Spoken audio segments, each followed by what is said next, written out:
আসসালামু আলাইকুম এভরিওয়ান, কেমন আছো সবাই? আজকের এই ভিডিওটা মূলত হচ্ছে এইচএসসি ব্যাচ 25 এর জন্য বানানো।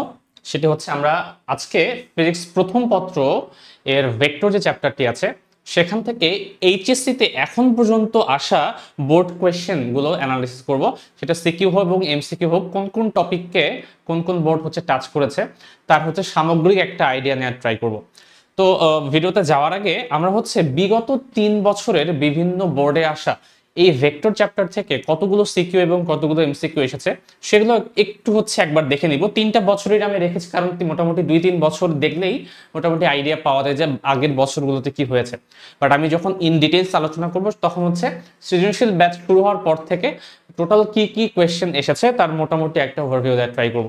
তো প্রথমে যদি আমরা হচ্ছে এই 3টা বছরের 22, 23, 24 এই 3টা বছরের একটু কোয়েশ্চেনগুলো অ্যানালাইসিস করি যে তার মধ্যে সিকিউ এবং এমসিকিউ কতটুকু প্রশ্ন শুধুমাত্র ভেক্টর চ্যাপ্টার থেকে এসেছে সেটা যদি একটু খেয়াল করো। এখানে দেখতে পাচ্ছ এটা কমলা কালারে যেটা, সেটা অ্যাকচুয়ালি হচ্ছে আমরা সিকিউ, কতগুলো সিকিউ এসেছে সেটাতে, এবং বাকি যে হলুদ কালারের বারগুলো দেখতে পাচ্ছ চারটা, সেটা হচ্ছে অ্যাকচুয়ালি মিন করছে কতগুলো এমসিকিউ এসেছে এই চ্যাপ্টার থেকে।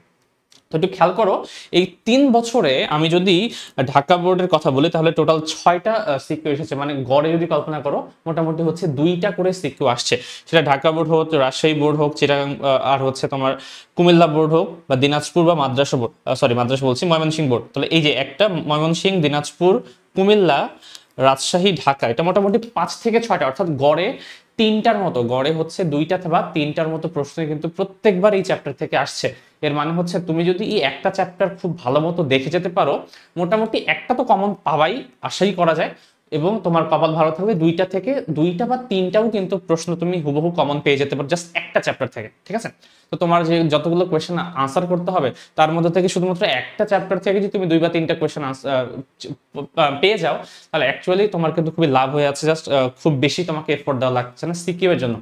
এমসিকিউর কথাটাও যদি বলি একটু খেয়াল করো, এমসিকিউর ক্ষেত্রে এই বোর্ডগুলোতে হচ্ছে মোটামুটি 9 বা তার উপরে কোয়েশ্চেন এসেছে 3 বছর। তার মানে প্রত্যেক বছরে যদি আমি গড়ের কথা বলি, প্রত্যেক বছরে গড়ে হচ্ছে 3 থেকে 4টা, 3 বা 4টা কিন্তু এমসিকিউ কোয়েশ্চেন তুমি এই জাস্ট একটা চ্যাপ্টার থেকে পেয়ে আছো। তো এর কারণটাও একটা আছে, কারণ হচ্ছে যেহেতু শর্ট সিলেবাস চলছে এখনো তোমাদের, এই কারণে হচ্ছে এর প্রপোর্শনটা একটু বেশি। যখনই হচ্ছে এইচএসসি 26 ব্যাচ থেকে হচ্ছে হয়তো বা উঠে যাবে, শর্ট সিলেবাস যখন উঠে যাবে তখন হয়তো এই প্রপোর্শনটা একটু হলেও নিচে নেমে আসবে। তো এই কারণে হচ্ছে যেহেতু শর্ট সিলেবাস তোমাদের, এই কারণে আমি হচ্ছে মূলত একটু হচ্ছে কয়েক সালের 3 সালের মাত্র হচ্ছে এই গ্রাফটা এঁকে দেখাচ্ছি, যাতে করে মোটামুটি শর্ট সিলেবাসের এদের প্রপোর্শনটা বোঝা যায় একটু, ঠিক আছে? তাহলে মোটামুটি গড়ে ধরা যাচ্ছে কি, গড়ে ধরা যাচ্ছে 2 থেকে 3টা সিকিউ আসছে এবং 3 থেকে 4টা এমসিকিউ কিন্তু মোটামুটি দেখতে পাওয়া যাচ্ছে। সবচেয়ে কম এখন পর্যন্ত এসেছে যশোর বোর্ডে, মাত্র 3টা এসেছে, মানে গড়ে একটা। তাও এমন না যে জিরো কিন্তু কোথাও থেকে এখন পর্যন্ত হয়নি, অর্থাৎ একটা না একটা কিন্তু কোয়েশ্চেন তুমি পাবাই। বাট ম্যাক্সিমাম বোর্ডে সেটা কিন্তু 4 বা তার উপরে, এবং কোনো কোনো বোর্ডে সেটা 6টা, বিশেষ করে ঢাকা বোর্ডে সেটা 6টা দেখতে পাওয়া গেছে, অর্থাৎ 2টা কোয়েশ্চেন কিন্তু দেখতে পাওয়াই গেছে, ঠিক আছে? তো এখন আমি চিটাগাং বোর্ডের যদি কথা বলি, চিটাগাং এবং যশোর বোর্ড যদিও হচ্ছে তোমার সিকিউ কম দিয়েছে, তারা কিন্তু এমসিকিউতে সেটা কভার করে দিয়েছে, ঠিক আছে? তো যদিও হচ্ছে সিকিউ কম, এমসিকিউতে কিন্তু তোমরা সেটা হচ্ছে 3 বা 4টা পেয়ে যাবে। তাহলে এই হচ্ছে এখান থেকে বোঝার জিনিস, মেইনলি এইটা দিয়েছি আমি যাতে করে তোমরা বুঝতে পারো চ্যাপ্টারটার ইম্পর্টেন্সটা কতটুকু। খুব ভালো মতো কিন্তু তোমাদের ভেক্টর চ্যাপ্টার জানতে হবে, আদারওয়াইজ ভেক্টর কিন্তু তুমি যদি ভালো মতো না জানো ফিজিক্সের অন্য অনেক চ্যাপ্টারই তুমি কিন্তু ভালো মতো বুঝতে পারবে না। তো এই কারণে ফিজিক্সের এই ভেক্টর চ্যাপ্টারের উপর তোমার কিন্তু জোর বাড়ানো উচিত। এখন আমরা দেখি জোর যে বাড়াবো, কোন কোন টপিক থেকে কোথায় কোথায় কোয়েশ্চেন এসেছে এটা আমি 4টা সেগমেন্টে ভাগ করেছি। যেটার সৃজনশীল হচ্ছে 4টা পার্ট আছে তোমাদের। এমসিকিউর কথা ভেবে বলছি না, কারণ এমসিকিউ যে কোনো খান থেকে আসতে পারে, মোটামুটি সিকিউ এর জন্য ভালো মতো পড়লে এমসিকিউ এমনি পারা যায়, ঠিক আছে? তো এই যে সিকিউর কথা যদি বলি, জ্ঞানমূলক, অনুধাবনমূলক, প্রয়োগমূলক এবং হচ্ছে উচ্চতর দক্ষতামূলক, এই টোটাল জিনিসটাকে কোথায় কোথায় তারা টাচ করেছে। একটা সৃজনশীলের ক্ষেত্রে আমরা যেটা দেখি যে আমাদের উদ্দীপক যেটা থাকে সেখান থেকে গ এবং ঘ প্রশ্নটা করে, ক খ কিন্তু সম্পূর্ণ আলাদা। মানে এটা ম্যাটার করে না যে তোমার হচ্ছে গ এবং ঘ যদি ভেক্টর চ্যাপ্টার থেকে আসে, সেই সেম কোশ্চেনে ক এবং খ যে ভেক্টর চ্যাপ্টার থেকেই হবে ব্যাপারটা সেরকম না, সেটা অন্য চ্যাপ্টার থেকেও কিন্তু দিতে পারে। এটাই মূলত করে আসছে এতদিন ধরে, ঠিক আছে? তো আমরা হচ্ছে শুধুমাত্র ভেক্টর চ্যাপ্টারের কোন কোন কোয়েশ্চেনগুলো এসেছে সেগুলোকে আলাদা করেছি। এটা নেসেসারি না যে একই কোয়েশ্চেনই হচ্ছে 4টা কোয়েশ্চেনই হচ্ছে ভেক্টর চ্যাপ্টার থেকে আসতে হবে, হয়তো ক এবং খ অন্য কোনো চ্যাপ্টারের মধ্যে ঢুকিয়ে দিয়েছে, অথবা গ এবং ঘ তো হচ্ছে একবার উদ্দীপকের সাথে মিলে যাবে। তো আমরা এক এক করে যদি কথা বলি, আমরা যদি জ্ঞানমূলক প্রশ্নটার একটু কথা বলি, এই জ্ঞানমূলক প্রশ্নটাকে আমি কয়েকটা ভাগে ভাগ করেছি। এখন পর্যন্ত কি কি জ্ঞানমূলক প্রশ্ন এসেছে সেগুলোকে আমি টোটাল 3টা সেগমেন্টে ভাগ করেছি। এখানে দেখতে পাচ্ছ, এখানে একটা সেগমেন্ট আছে, এখানে একটা সেগমেন্ট আছে, এখানে একটা স্পেস আছে, এখানে একটা সেগমেন্ট আছে। তো মোটামুটি আমাদের যদি জ্ঞানমূলক অংশটার কথা বলি, এখানে মেজর পোর্শন জ্ঞানমূলক কোয়েশ্চেন এসেছে টাইপ অফ ভেক্টর থেকে। আমরা ভেক্টর অনেকগুলো টাইপ জানি না, যেমন কি কি অবস্থান ভেক্টর, সমতুল্য ভেক্টর, সরণ ভেক্টর, একক ভেক্টর, সীমাবদ্ধ ভেক্টর, সদৃশ ভেক্টর বা বিসদৃশ ভেক্টর যাই বলো না কেন। তারপর হচ্ছে আয়ত একক ভেক্টর, বিপ্রতীক ভেক্টর, স্বাধীন ভেক্টর, সমান ভেক্টর, তল ভেক্টর, লব্ধি ভেক্টর। প্রত্যেকটা কিন্তু এক একটা হচ্ছে ভেক্টর, মানে যতগুলো তোমাদের ভেক্টরের প্রকারভেদ আছে সেই প্রকারভেদগুলোই কিন্তু ম্যাক্সিমাম ক্ষেত্রে টাচ করেছে। অর্থাৎ আমরা ধরে নিতেই পারি যে যদি ভেক্টর চ্যাপ্টার থেকে কখনো জ্ঞানমূলক কোয়েশ্চেন আসে, ম্যাক্সিমাম ক্ষেত্রে দেখা গেছে যে আমাদের ভেক্টরের যে প্রকারভেদগুলো আছে সেখান থেকেই জ্ঞানমূলক প্রশ্নটা বেশিরভাগ সময় এসেছে। এটা তো একটা পার্ট গেল। তার মানে এখানে যেই ভেক্টরগুলো লেখা নাই তার বাদেও কিন্তু একটা দুইটা ভেক্টর তোমাদের বইয়ে এক্সট্রা দেয়া আছে, সেই সংজ্ঞাগুলো এখনো হয়তো বা আসেনি, তার মানে ভবিষ্যতে কিন্তু আসতে পারে। এই কারণে ভেক্টরের যতগুলো টাইপ আছে প্রত্যেকটার সংজ্ঞাগুলো একটু ভালো মতো দেখে নিবা, কারণ এগুলোই কিন্তু আলটিমেটলি জ্ঞানমূলক কোয়েশ্চেন আকারে সবচেয়ে বেশিবার এসেছে। আমি হচ্ছে এখানে টোটাল 2017 সাল থেকে শুরু করে 2024 সাল পর্যন্ত যতগুলো সিকিউ কোয়েশ্চেন আছে তোমাদের সবগুলো অ্যানালিসিস করে তার ফাইনাল রেজাল্টটা এখানে দিয়েছি, যে মোটামুটি 17 থেকে 24 পর্যন্ত জ্ঞানমূলক কোয়েশ্চেন ভেক্টর চ্যাপ্টার থেকে যা যা এসেছে সেগুলো মোটামুটি এই জিনিসগুলো, ঠিক আছে। তো এটা হচ্ছে একটা পার্ট। আরেকটা পার্টের ক্ষেত্রে দেখো, আমাদের যে ভেক্টর চ্যাপ্টারের লাস্ট অংশটা আছে যেটাকে আমরা ভেক্টরের অন্তরীকরণ বলি, ঠিক আছে। তো এখানে গ্রেডিয়েন্ট, ডাইভারজেন্স এবং কার্ল এই তিনটা যে সংমিশ্রণ করে একটা টপিক আলোচনা করা আছে, এই টপিক থেকে কিন্তু খুব বেশি দেখা গেছে তোমার কি বলে জ্ঞানমূলক প্রশ্ন এসেছে। সেটা গ্রেডিয়েন্ট কি জিনিস, ডাইভারজেন্স কি জিনিস, কার্ল কি জিনিস, এটা তো ডিরেক্ট প্রশ্ন এসেছে, এটা কাকে বলে। তারপর হচ্ছে সলিনয়েডাল ভেক্টর কি, ঠিক আছে, এটা কি জিনিস, বা ভেক্টর অপারেটর বা ন্যাবলা কি, এক্সট্রা একটা আসতে দেখেছি ল্যাপ্লাসিয়ান অপারেটর কি সেটা। তো এই যে জিনিসগুলো কিন্তু এই ভেক্টরের যে প্রকারভেদ আছে এর পাশাপাশি এই লাস্টের এই টপিক থেকে কিন্তু জ্ঞানমূলক প্রশ্ন আসতে দেখা গেছে। এর পাশাপাশি চ্যাপ্টারের মধ্য থেকে বিভিন্ন টপিক থেকে যে কোয়েশ্চেনটা সেটা খুব বেশি না, মাত্র 3টা এখন পর্যন্ত দেখা গেছে। সেটা হচ্ছে ত্রিভুজ সূত্রটা বিবৃত করো। তো যেহেতু ত্রিভুজ সূত্র এসেছে, বাকিগুলোও কিন্তু আসতে পারে কোনো সময়। বলতে পারে যে সামান্তরিক সূত্রটি লিখো, এটা আসেনি এখনো, বাট আসার সম্ভাবনা আছে। তারপর হচ্ছে বহুভুজ সূত্রটি লেখো। যখনই তোমরা দেখছো যে ত্রিভুজ সূত্র একবার না একবার এসেছে, তার মানে এর সাথে একেবারে যায়, মিলে যায়, এই টাইপের জিনিসগুলো কিন্তু তোমাদেরকে পড়ে রাখতে হবে। এখনো না আসলেও ভবিষ্যতে কিন্তু আসার অবশ্যই সম্ভাবনা আছে। যেমন ক্ষেত্রে আমি এটা বললাম যে যেগুলো এসেছে সেটা তো পড়তে হবেই তোমাকে, বাট যেগুলো আসেনি এই টাইপগুলো দেখে রাখো, হয়তোবা নেক্সট বার এই বোর্ডে চলে এসেছে তোমাদের ক্ষেত্রে, ঠিক আছে। এবং আরেকটা এসেছে ডট গুণন কি জিনিস। তো ডট গুণ যেহেতু এসেছে তাহলে ক্রস গুণন কি জিনিস এটাও আসতে পারে। তো মোটামুটি হচ্ছে অ্যানালিসিস থেকে বোঝা যাচ্ছে যে ভেক্টর যে টাইপগুলো সেগুলো থেকে বেশি জ্ঞানমূলক প্রশ্ন আসছে, তারপর হচ্ছে ভেক্টর অপারেটর থেকে বেশি আসছে, এবং মাঝখান থেকে মোটামুটি এই 2-3টা টপিক থেকে এসেছে। তো এই হচ্ছে জ্ঞানমূলক আমাদের প্রশ্নটা। এরপরে আমরা যদি হচ্ছে অনুধাবনমূলক কোয়েশ্চেনের দিকে যাই, একটু তাকাই, এগুলোকে আমি হচ্ছে কয়েকটা পার্টে বিভক্ত করছি, কয়েকটা পেজে নিয়েছি। তার প্রথম যে পার্টটুকু দেখো, প্রথম যে 4টা কোয়েশ্চেনকে আমি একসাথে করেছি, এই 4টা কোয়েশ্চেনে কি বলা আছে দেখি। এই যে ভেক্টরের টাইপ, একটুকে বললাম না ভেক্টরের টাইপ হচ্ছে ক নাম্বার এসেছে। তো যে বোর্ডে ভেক্টরের টাইপটা ক নাম্বারে আসেনি, সেই ক্ষেত্রে দেখা গেছে যে অন্য কোনো কোয়েশ্চেনে খ নাম্বার হিসেবে ওই টাইপগুলোর সাথে রিলেট করে কোনো একটা অনুধাবনমূলক প্রশ্ন ঢুকে দিয়েছে, যে অসমান ভেক্টরের লব্ধি কি শূন্য হতে পারে, 3টি ভেক্টরের লব্ধি কখন শূন্য হবে, বা 4টি ভেক্টরের লব্ধি কখন শূন্য হবে, 2-এর অধিক ভেক্টরের যোগের নিয়ম ব্যাখ্যা করো। মানে লব্ধির সাথে মিলে যায় এমন টপিকগুলোকে আমি একসাথে করেছি, ঠিক আছে। যে 2টি ভেক্টর দিয়ে লব্ধি শূন্য হওয়া পসিবল কিনা, 3টা দিয়ে শূন্য হওয়া পসিবল কিনা, 4টা দিয়ে শূন্য হওয়া পসিবল কিনা, বা 2-এর অধিক যদি আমার কাছে ভেক্টর থাকে তাহলে সেগুলো দিয়ে আমি কিভাবে ভেক্টরকে যোগ করতে পারি। একটু আগে যেটা বললাম যে এখানে কিন্তু ত্রিভুজ সূত্র ক নাম্বারে এসেছে, বহুভুজ সূত্র এখনো আসেনি, বাট ওটা কিন্তু আবার খ নাম্বারে দিয়ে দিয়েছে যে 2-এর অধিক ভেক্টরের যোগের নিয়ম, যেটা কিন্তু অ্যাকচুয়ালি তোমাদের বহুভুজ সূত্র কি ব্যাখ্যা করতে হবে। তাহলে দেখো এই লব্ধি টাইপের হচ্ছে এই 4টা কোয়েশ্চেন এখন পর্যন্ত অনুধাবনমূলক প্রশ্ন এসেছে।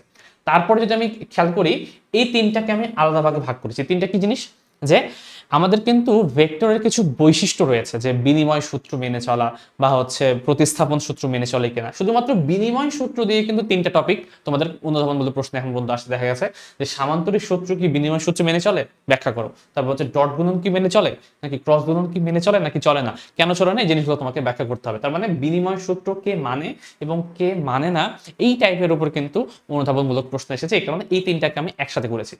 এর পরের 3টা যদি খেয়াল করো, এই পরের 3টা কিন্তু যে একটু আগে বললাম যে ভেক্টরের টাইপ থেকে এসেছে। যে সীমাবদ্ধ ভেক্টর হয়তো বা ক নাম্বারে আসেনি বা খ নাম্বারে ঢুকে দিয়েছে, যে একটি ভেক্টর যে সীমাবদ্ধ ভেক্টর হবে এটা কিভাবে হয় ব্যাখ্যা করো। একটা ভেক্টর দিয়ে দিল 2y + 3j, এই যে ভেক্টরটা এটা কি সীমাবদ্ধ ভেক্টর, কেন, ব্যাখ্যা করো, নাকি সীমাবদ্ধ ভেক্টর হয় না। আবার বলতে পারে যে বিপ্রতীপ যে ভেক্টর আছে এটা সংজ্ঞা আকারে হয়তো বা আসেনি, খ নাম্বারে দিয়ে দিয়েছে যে বিপ্রতীপ ভেক্টর কি সমরৈখ ভেক্টর হবে। তার মানে তোমাকে বিপ্রতীপ ভেক্টর কি সেটাও জানতে হবে, সমরৈখ ভেক্টর কি সেটাও জানতে হবে। দুইটার মধ্যে যে রিলেশনটা সেটা তোমাকে করে দেখাতে হবে যে হ্যাঁ বিপ্রতীপ ভেক্টর সমরৈখ ভেক্টর হবে অথবা হবে না। এরপর কি সমান ভেক্টর সমান্তরাল ভেক্টর হবে কিনা, যে দুইটা ভেক্টর যদি পরস্পর সমান হয় সেটা কি সমান্তরাল হবে নাকি হবে না, কেন হবে বা কেন হবে না, তার জন্য তোমাকে দুইটা ভেক্টরের সঙ্গে অ্যাকচুয়ালি জানতে হবে, তাহলে তুমি ব্যাখ্যাটা করতে পারবা। তো এই 3টা জিনিসকে আমি একসাথে করেছি। এই 3টা জিনিস হচ্ছে একই টাইপের কোয়েশ্চেন। দেখো একই টাইপের কোয়েশ্চেন বিভিন্ন বোর্ডে আসছে 17 থেকে 24-এর মধ্যে। এরপরে যদি আমি টাইপটা চলে যাই, এই 4টা জিনিসকে আমি আবার একসাথে করেছি। এটা কি জিনিস, যে স্বাধীন ভেক্টরের, এটা 4টা জিনিস না, অ্যাকচুয়ালি এর সাথে রিলেটেড। পরের পেজে এই পেজে জায়গা হয়নি তাই দিয়েছি, এর সাথে রিলেটেড হচ্ছে এটা। দেখো স্বাধীন ভেক্টরের পাদবিন্দু কি নির্দিষ্ট হবে না কেন, নাল ভেক্টরের দিক কোন দিকে কাজ করে, বা আয়ত ভেক্টরের দিক নির্দিষ্ট হলেও একক ভেক্টরের দিক নির্দিষ্ট না কেন, ঠিক আছে এই জিনিসটা। তো ভেক্টরের মান কখনো ঋণাত্মক হবে কি হবে না, তার মানে এই যে জিনিসগুলো এটা অ্যাকচুয়ালি এই পার্টটুকু, এই চারটা আর এই 3টা কোশ্চেন কিন্তু একসাথে আসে। তোমার ভেক্টরের যে টাইপ আছে সেই সংজ্ঞাগুলো তুমি ভালো মতো জানতে পারো, এই 4টা + 3টা 7টা, এই 7টা কোশ্চেন তুমি ওই জাস্ট টাইপ থেকেই কিন্তু ইজিলি আনসার করতে পারবে। তাহলে বুঝতে পারা আছে টাইপটা কত ইম্পর্টেন্ট, সেটা শুধু ক নাম্বারের জন্য না, খ নাম্বারেও কিন্তু একটা মেজর একটা প্রশ্নকে টাচ করছে, ঠিক আছে। এরপরে হচ্ছে আমি যদি ভেক্টর বিভাজন টপিকটার দিকে যাই, ভেক্টর বিভাজন থেকে 3টা জিনিসটা এসেছে, 3টা কোশ্চেন এসেছে। এটা কি যে লন রোলার ক্ষেত্রে, ঠেলার ক্ষেত্রে কিভাবে তোমরা হচ্ছে ভেক্টর বিভাজন ইউজ করবা, সে ঠেলার থেকে টানা সহজ কারণ একটু ভেক্টর বিভাজন থেকে তোমাকে ব্যাখ্যা দিতে হবে। বা নৌকার গুণ টানার ক্ষেত্রে লম্বা রশি ইউজ করলে সুবিধাটা কি পাওয়া যায়, তোমাদের বইয়ে ব্যাখ্যা দেওয়া আছে। বা পায়ে হাঁটার ক্ষেত্রে কিভাবে ভেক্টর বিভাজনের প্রয়োগটা হয়। এই টোটাল 3টা টপিকই কিন্তু আলটিমেটলি ভেক্টর বিভাজন থেকে এসেছে। এরপরে যেটা তুমি আলাদা আলাদা করে লিখেছি এটা কিন্তু কোনো টাইপের আন্ডারে পড়ছে না, এটা পুরো আলাদা একটা কোয়েশ্চেন, ডিস্টিংটিভ একটা কোয়েশ্চেন, এখানে তুমি আলাদা রেখেছি। এটা কি একক ভেক্টরের ডট গুণ এবং ক্রস গুণ সম্পর্কিত কোয়েশ্চেন আসতে পারে, যে i.i এটা কি 1 নাকি 0 কত হবে, বা i ক্রস j এটা কি হবে, এটা কি কে হবে নাকি কে হবে না, কেন হবে না, এটা তোমাকে ব্যাখ্যা করে দিতে হবে। মানে সহজ কথায় একক ভেক্টর i j k এদের ডট গুণ এবং ক্রস গুণের টপিকটা তোমাকে ভালো মতো দেখতে হবে। আড়াআড়ি ভাবে নদী পাড়ি দিতে নৌকা কিভাবে চালাতে হয়, এটা একবার মাত্র এসেছিল, 1-2বার হয়তো বা 2বার এসেছিল। এই কোশ্চেনটা মেইনলি খ নাম্বারে আসে, ঠিক আছে, বাট আসার চান্স কমে যায়, কারণ কি এই জিনিসটা অ্যাকচুয়ালি তোমার গ এবং ঘতে অহরহ দিয়ে দেয়। যদি এই কোশ্চেনটা আসে তাহলে ভেক্টর চ্যাপ্টারের সাথে কখনোই আসবে না, এটা হয়তো বা অন্য কোনো চ্যাপ্টারের সাথে লেজ হিসেবে দিয়ে দিবে, ঠিক আছে।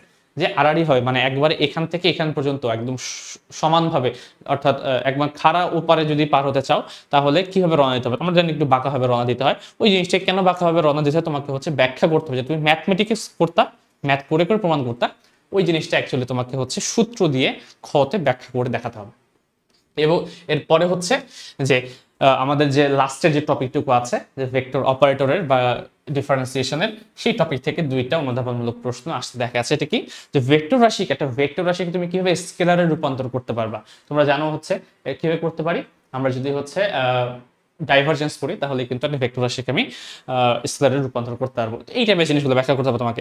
ডাইভারজেন্সের তাৎপর্য ব্যাখ্যা করো, বা হচ্ছে প্রবাহীর আয়তন পরিবর্তনের ডাইভারজেন্সের ভূমিকা কি। দুইটা যদিও আলাদা কোশ্চেন, আমার আসলে একসাথে লেখা হয়ে গেছে, এই কোশ্চেন এবং এই কোশ্চেন কিন্তু আলাদা আলাদা সময় এসেছিল, এটা অ্যাকচুয়ালি নিচের দিকে হতো। যাই হোক এই 3টা কোশ্চেন কিন্তু তোমার হচ্ছে এসেছে, এবং ইন্টারেস্টিংলি 3টাই ডাইভারজেন্স থেকে এসেছে, কার্ল থেকে আসেনি। বাট কার্ল থেকে আসলে ব্যাপারটা সেরকম না, হয়তো বলে দিতে পারে কোনো একদিন যে একটা ভেক্টর ঘূর্ণনশীল নাকি অঘূর্ণনশীল ব্যাখ্যা করো, কিভাবে তুমি বুঝতে পারবে। তো সেখান থেকে তোমাকে আলটিমেটলি কার্লের ব্যাখ্যা দিতে হবে। তো এই টাইপের কোয়েশ্চেনগুলো কিন্তু ঘুরে ফিরে আসতে পারে। একটা কোয়েশ্চেন দেখলে তার সাথে রিলেটেড কোন কোয়েশ্চেনটা আসতে পারে সেটা সম্পর্কে তোমাদেরকে আইডিয়া রাখতে হবে। তো এই হচ্ছে আমাদের জ্ঞানমূলক এবং অনুধাবনমূলক পার্টটা। এরপরে আসবো আমরা প্রয়োগমূলক অংশে এখন পর্যন্ত কি কি কোয়েশ্চেন এসেছে। তো এইটাকে হচ্ছে আমি কয়েকটা সেগমেন্টে ভাগ করব। বিভিন্ন প্রয়োগমূলক কোয়েশ্চেন আছে, তার মধ্যে প্রথম যে টাইপটা সেটা হচ্ছে লব্ধির সাথে রিলেটেড, লব্ধি বা হচ্ছে আমাদের গুণফলের সাথে রিলেটেড। যেমন প্রথম যে পার্টটুকু দেখো, একটা অনেকগুলো ভেক্টর হয়তো দেওয়া থাকবে তোমার কাছে, দুইটা বা তিনটা, সেখান থেকে ভেক্টরের লব্ধি বের করতে বলতে পারে বা ভেক্টরের কোণ বের করতে বলতে পারে।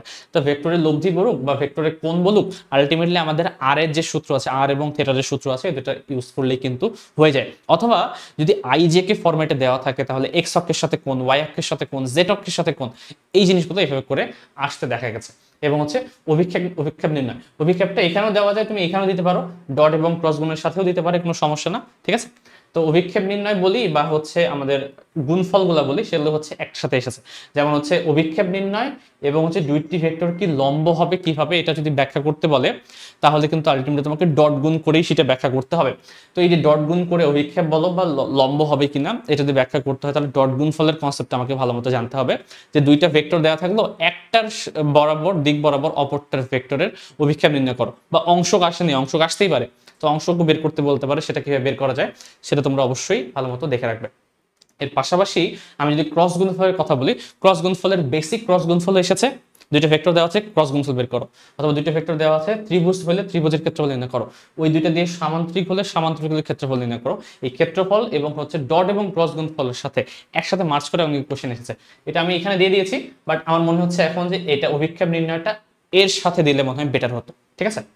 এরপরে কি একক ভেক্টর টাইপের প্রশ্ন আসতে দেখা গেছে গ নাম্বারে, সেটা হচ্ছে সমান্তরাল একক ভেক্টর নির্ণয়। একটা ভেক্টর দেওয়া আছে আইজে কে দিয়ে, তোমার ওর দিক বরাবর তোমাকে বের করতে বললো যে ওই দিক বরাবর একক ভেক্টরের মান নির্ণয় করো, এটা আসতে পারে।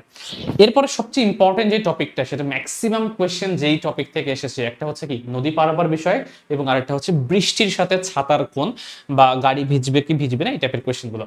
তার মধ্যে নদী পারাপার যে টপিকটা আছে, এই নদী পারাপারের মধ্যে লব্ধি বেগের মান বের করতে বলে। যে নৌকা নিয়ে এ পাশ থেকে হচ্ছে অপর পারে যেতে চায়, তাহলে বাঁকা হবে রওনা দিল, তাহলে স্রোত থাকা অবস্থায় লব্ধি বেগের মানটা কত এটা নির্ণয় করতে বললো। বা অপর পারে পৌঁছাতে কত কোণে পাড়ি দিতে হবে, তো কমন কোয়েশ্চেন, তোমরা মানে দেখতে দেখতে পাগল হয়ে গেছো, একই সেম টাইপের কোয়েশ্চেন, আনসার ম্যাক্সিমাম ক্ষেত্রে 120 ডিগ্রি আসে, আশা করি তোমরা জানো। তো মানে যদি চেঞ্জ হয় তাহলে তো চেঞ্জ হবে অবশ্যই। লব্ধির বেগের মান নির্ণয় করতে বলে, কত কোণে রওনা দিতে বলতে পারে, অথবা হচ্ছে এখান থেকে অপর পারে যেতে এই যে হচ্ছে বাঁকাভাবে রওনা দিল তার অতিক্রান্ত দূরত্বটা কত এটা বলতে পারে, বা হচ্ছে সোজাভাবেও যদি রওনা দিল বেঁকে গিয়ে আলটিমেটলি কত দূরত্ব অতিক্রম করে গেল এটা বের করতে বলতে পারে, অথবা নদীর প্রস্থ নির্ণয় করতে বলতে পারে।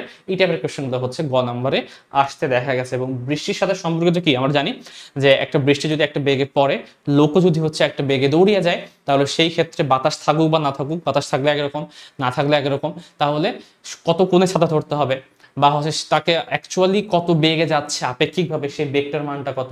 একটা গাড়ির ক্ষেত্রে যদি বলি, তাহলে গাড়ির সামনের কাছে কি আঘাত করবে নাকি করবে না, করলে কত কোণে আঘাত করবে, এই টাইপের জিনিসগুলো কিন্তু বৃষ্টির যে অঙ্কগুলো আছে তার সাথে রিলেটেড। এবং এর পাশাপাশি হচ্ছে আপেক্ষিক বেগের টপিক থেকে ডিরেক্ট কোয়েশ্চেন এসেছে, যদিও বৃষ্টি টপিকটা আপেক্ষিক বেগের সাথেই সম্পর্কযুক্ত, বাট ডিরেক্ট আপেক্ষিক বেগ নিয়ে হচ্ছে কোয়েশ্চেন আসতে দেখা গেছে যে একটার সাপেক্ষে আরেকটার বেগ নির্ণয় করো। এরপর কি লাস্টের যে টপিকটা সেটা হচ্ছে ওই বললাম যে ভেক্টর যে অপারেটর আছে তার সাথে রিলেটেড, যে একটা ভেক্টর দেওয়া থাকলো সেটা কি সলিনয়েডাল হবে কিনা, তার গ্রেডিয়েন্ট নির্ণয় করো, তার ডাইভারজেন্স নির্ণয় করো। আলটিমেটলি এই টাইপের কোয়েশ্চেনগুলো হুবহু ডিরেক্ট কোয়েশ্চেন এসেছে, একটা ভেক্টর দেওয়া আছে তার গ্রেডিয়েন্ট কত, সেটা সলিনয়েডাল হবে কিনা, কার্ল কত, এই জিনিসগুলো আসতে পারে। এরপরে হচ্ছে উচ্চতর দক্ষতামূলক ঘ নম্বরে যে প্রশ্নে, সেখানে কি এসেছে এটা দেখি। তো সেখানেও কিন্তু লব্ধির মান এবং দিক নির্ণয় অন্যান্য প্রশ্নে আসতে দেখা গেছে, যেটা গ নম্বরে আমি বললাম, কিছু কিছু বোর্ডে সেটা ঘ নম্বরে দিয়ে দিয়েছে, ঠিক আছে। এবং হচ্ছে তিনটা ভেক্টর দেওয়া থাকে, সেখান থেকে প্রমাণ করতে পারে এই ভেক্টরটি কি সমকোণী ত্রিভুজ হবে কিনা। হয়তো বা এখন সমকোণী ত্রিভুজ এসেছে, কোন একদিন বলে দিল যে সমদ্বিবাহু ত্রিভুজ হবে কিনা, বা সমকোণী সমদ্বিবাহু ত্রিভুজ হবে কিনা, বিভিন্ন ত্রিভুজ ব্যাখ্যা করতে বলতে পারে। কিভাবে ব্যাখ্যা করতে হবে সেটা তোমাদের কিন্তু ফাইন্ড আউট করা লাগবে, ঠিক আছে। এবং তোমরা টেস্ট পেপার সলভ করা স্টার্ট করো, তোমরা কিন্তু আলটিমেটলি বুঝতে পারবে যে কি টাইপের কোয়েশ্চেন বিভিন্ন কলেজ থেকে আসছে, তাহলে সেখান থেকে কিন্তু তোমরা আইডিয়া পেয়ে যাবে। এরপরে কি যে লম্ব অভিক্ষেপ নির্ণয় করা, এবং দুইটা ভেক্টর পরস্পর কি লম্ব হবে কি হবে না, যেটা আমি একটু আগে গ নম্বরে বললাম, কিছু কিছু বোর্ডে সেটা ঘ নম্বরে চলে এসেছে। ডট গুণফল দিয়ে আলটিমেটলি তোমাকে ব্যাখ্যা করতে হবে। সেম ভাবে ক্রস গুণফল দিয়ে হচ্ছে পরের দুইটা, যে লম্ব বরাবর একক ভেক্টর নির্ণয় করো, সমান্তরাল একক ভেক্টর গ নম্বরে এসেছে, লম্ব একক ভেক্টর তোমার ঘ নম্বরে আসতে দেখা গেছে। এবং কোন একটা নির্দিষ্ট তলের সমান্তরাল এবং অন্য একটা ভেক্টরের উপর লম্ব এমন যদি একক ভেক্টর নির্ণয় করতে বলে, তাহলে হচ্ছে সেটাও কিন্তু তোমাকে ক্রস গুণফলের হেল্প নিয়েই করতে হবে। তো এই জিনিসগুলো এসেছে। তারপর দুইটা ভেক্টর যদি ক্রস গুণফল নির্ণয় করতে বলে, সেটা কিভাবে নির্ণয় করবে, এবং ওই ভেক্টরগুলো তিনটা যদি ভেক্টর দেওয়া থাকে তাহলে তারা কি সমতুল্য হবে কি হবে না, সেই জিনিসগুলো হচ্ছে এখানে ব্যাখ্যা করতে এসেছে। এর পাশাপাশি আমি যদি হচ্ছে নদী পারাপার এবং বৃষ্টি নিয়ে কথা বলি, যেখানে তোমার গ নাম্বার নদী পারাপার নিয়ে এসেছে, সেখানে ঘ নাম্বারও নদী পারাপার নিয়ে এসেছে। এবং গ নাম্বারে যদি বলে হচ্ছে বেগ নির্ণয় করো, তাহলে ঘ নাম্বারে বলবে সময় নির্ণয় করো বা দূরত্ব নির্ণয় করো, এই টাইপের জিনিসগুলো। তাহলে কি কি এসেছে মেনলি একটু খেয়াল করি। প্রয়োজনীয় সময়ের ভ্যালু বের করো, বা হচ্ছে কত, যদি তুমি হচ্ছে মিনিমাম টাইমে পার হতে চাও, মিনিমাম টাইমে পার হতে চাইলে তাহলে তোমার দূরত্বের ভ্যালুটা কত, এটা এসেছে। তারপর হচ্ছে ন্যূনতম দূরত্বে মিনিমাম ডিস্টেন্সে বা লম্বলম্বী বরাবর যদি পার হতে চাও, তাহলে সেক্ষেত্রে তার সময় লাগবে, তো সেটা বের করতে বলেছে। তারপর হচ্ছে নদীর প্রস্থ বের করতে বলেছে, বা একটা মনে করো হচ্ছে বাঁকাভাবে তুমি রওনা দিলে, তুমি হচ্ছে নদীর দৈর্ঘ্য বরাবর কতটুকু অতিক্রম করে যাচ্ছ, এই সূত্রটার সাথে কাজে লাগিয়ে কিন্তু বিভিন্ন উদ্দীপক সেট আপ করে হচ্ছে কোয়েশ্চেনটা করেছে। যেমন মনে করো হচ্ছে একজন চোর হচ্ছে এপাশ থেকে দৌড়ে যাচ্ছে, এপাশ থেকে আড়াআড়ি ভাবে রওনা দিলে সে কি চোরকে ধরতে পারবে কি পারবে না, এই টাইপের জিনিসগুলো আছে। সেখানে কিন্তু তোমাকে আলটিমেটলি দৈর্ঘ্য বরাবর বেগটা বা সরণটা হিসাবে নিয়ে আসতে হয়, সেই জিনিসটা তোমাকে এখানে জানতে চাওয়া হয়েছে। এরপরে বৃষ্টির ক্ষেত্রে যদি বলি, তো বৃষ্টির ক্ষেত্রে যেখানে হচ্ছে বেগ চেয়েছে গতে, সেটা ঘতে হচ্ছে কোণ চেয়েছে, এটাই। এবং এক্সট্রা কিছু কোয়েশ্চেন দেখলাম, সেটা হচ্ছে তোমার বায়ু প্রবাহ অ্যাড করে দিয়েছে, তাই না? রাজশাহী বোর্ডে একটা কোয়েশ্চেন এসেছে, খুব সুন্দর একটা কোয়েশ্চেন, যে হচ্ছে একটা আনত তল বরাবর যদি একটা গাড়ি যায়, বৃষ্টির লম্বা বরাবর পরে বাতাস যদি প্রবাহিত হয়, তাহলে এই টাইপের একটা উদ্দীপক দিয়ে কোয়েশ্চেন করা যেতে পারে। গ নাম্বারে হয়তো বা চেয়েছে বেগ নির্ণয় করো, ঘ নাম্বারে দিয়ে দিয়েছে যে তাহলে বায়ু প্রবাহ যদি কোন দিকে হলে বৃষ্টিটা অ্যাকচুয়ালি লম্ব বরাবর পড়বে, এই টাইপের কোয়েশ্চেন আসতে পারে। এবং একটু আগে বললাম গ্লাস ভেজা নিয়ে গাড়ির ক্ষেত্রে, গ নাম্বারে এসেছে সামনের গ্লাসে কত কোণে আঘাত করবে, ঘ নাম্বারে এসে পিছনের গ্লাসে কত কোণে আঘাত করবে, বা আঘাত করবেই কি করবে না, এই টাইপের কোয়েশ্চেনগুলো। এরপরে হচ্ছে এখানে একটু মিস করলাম, সেটা হচ্ছে এই কার্লের ডাইভারজেন্স নির্ণয় এবং একটা ভেক্টর ক্ষেত্র কি ঘূর্ণনশীল হবে নাকি অঘূর্ণনশীল, যেটা হচ্ছে ডাইভারজেন্স এসেছিল গ নাম্বারে হয়তোবা সেটা হচ্ছে কার্লের সাথে ব্যাখ্যা করতে বলেছে, অথবা অন্যান্য কোয়েশ্চেনের সাথেও হতে পারে, কোনো সমস্যা না। বাট কার্ল এবং কার্লের ডাইভারজেন্স, কোন একটা ভেক্টর দেয়া আছে, তার কার্ল নির্ণয় করার পরে তার আবার যদি ডাইভারজেন্স নির্ণয় করি, সেটা কিভাবে করা যায়, এই জিনিসগুলো কিন্তু প্রশ্নে আসতে দেখা গেছে। এবং কোন ভেক্টর ক্ষেত্র যে ঘূর্ণনশীল নাকি অঘূর্ণনশীল, আচ্ছা এই জিনিসটাই দুইবার হয়ে গেছে, আসলে এটা পেজ লাগবে না, এইটাই অ্যাকচুয়ালি এই দুইটা, ঠিক আছে। তো এই মোটামুটি আমাদের সৃজনশীল প্রশ্নগুলো আসতে দেখা গেছে। তো এই হচ্ছে আমাদের ভেক্টর চ্যাপ্টারে এখন পর্যন্ত বোর্ডে আসা যে কোয়েশ্চেনগুলো, তার অ্যানালিসিসগুলো আমরা আজকে দেখলাম। সেটা হচ্ছে তুমি যদি সিকিউ এর জন্য মোটামুটি ভালো মতো পড়ে দাও না, এমসিকিউ আসলে খুব একটা টাফ হবে না, কারণ এমসিকিউ গুলো তোমরা এমনি করতে পারবে। তো যদি হচ্ছে এটা ভালো লাগে, এই কন্টিনিউ যদি তোমরা চাও আমি কন্টিনিউ করি এই জিনিসটা, তাহলে অবশ্যই হচ্ছে আমার ইউটিউবে হচ্ছে সাবস্ক্রাইব করবে এবং জানিয়ে দিবে আমাকে। এবং আমাদের যে কোর্সগুলো রানিং আছে, বিশেষ করে এইচএসসি তোমাদের জন্যই 25 ব্যাচের জন্যই আমরা কিন্তু একটা engineering admission private program launch করে দিয়েছি অলরেডি, প্রি বুকিং চলছে, অনেকেই প্রি বুক করে ফেলেছে। এখন আমরা এটার রেগুলার প্রাইস 2000 টাকা হলেও আমরা কিন্তু 1000 টাকায় হচ্ছে প্রি বুকিং অ্যামাউন্টটা রেখেছি। পরবর্তীতে এটা হচ্ছে আবার 2000 টাকা হয়ে যাবে। বাট যারা প্রথম যে 50 জন তাদের জন্য আমরা হচ্ছে আরেকটু কমে এই কোর্সটা হচ্ছে নিয়ে আসছি, সেটা হচ্ছে 750-তে, যেটা অলরেডি হচ্ছে প্রায় শেষে দিয়ে, কারণ প্রথম 50 জনের জন্য আমরা বলেছিলাম 750-তে নিয়ে আসবো, আর 5 থেকে 6 জন হয়তো বাকি আছে। তো তোমরা যদি এনরোল করতে চাও এবং আমাদের সাথে অ্যাডমিশন জার্নিতে হচ্ছে যুক্ত থাকতে চাও, তাহলে কিন্তু তোমরা আমাদের এই কোর্সটাতে এনরোল করতে পারো। তার জন্য সম্পূর্ণ ডিটেলস হচ্ছে www.proborton.org এই ওয়েবসাইটে গেলে পেয়ে যাবে, অথবা আমাদের সাথে হোয়াটসঅ্যাপে ডিরেক্ট তোমরা কানেক্ট করতে পারো, অথবা কল দিতে পারো এই নাম্বারে, ঠিক আছে? এই নাম্বারে কল দিলে কিন্তু আমাদের সাথে তোমরা কথা বলতে পারবে। তো এই হচ্ছে আজকের ভিডিওটা। যদি মনে হয় যে পরবর্তী চ্যাপ্টারও তোমাদের লাগবে, অবশ্যই হচ্ছে তোমরা কমেন্টে জানাও, এবং আজকের ভিডিওটা কেমন লাগলো সেটা অবশ্যই জানাই, এবং আরো কিছু জানার থাকে অবশ্যই তোমরা আমাকে জানাতে পারো। আসসালামু আলাইকুম।